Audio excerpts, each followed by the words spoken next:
c'est parti pour la routine. Jeu de cartes.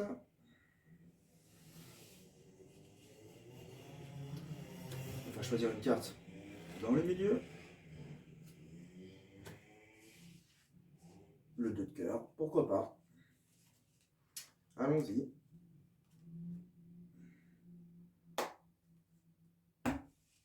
Et on perd la carte choisie dans le milieu du jeu. Maintenant, sans rien faire, enfin si, un petit quelque chose quand même. Une petite passe.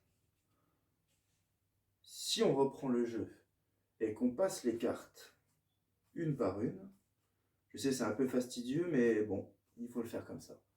On va s'apercevoir qu'un phénomène étrange vient de se produire.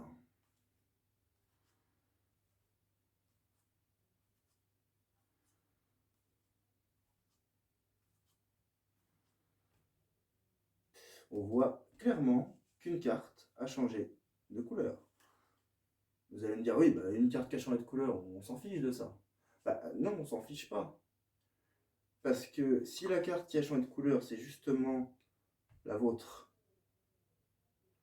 c'est quand même assez bizarre. Je la mets en dessous de la boîte. Hein. Très curieux. Mais on peut le refaire si vous voulez, hein. C'est pas un problème. Hein. On peut le refaire dans l'autre sens, face en l'air. Ça marche aussi. Le spectateur choisit une carte, n'importe laquelle. Comme cela. On peut, si on veut, couper le jeu. Et si maintenant, on s'apercevait que le 8 de cœur avait un dos blanc, bah, c'est quand même vachement bizarre. Pourtant, c'est bien le cas. Tout le reste du jeu est totalement rouge. Et les deux cartes que vous avez choisies librement ont changé de couleur. Mais dans l'illusion, on parle souvent de routine.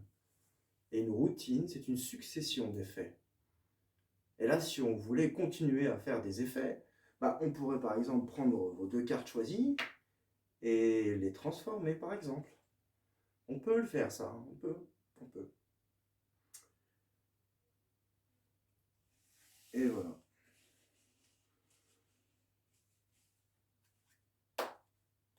Et si jamais on regardait, on va pas le faire parce qu'on n'a pas le temps, mais si on regardait dans le jeu, ce sont les deux seules cartes manquantes.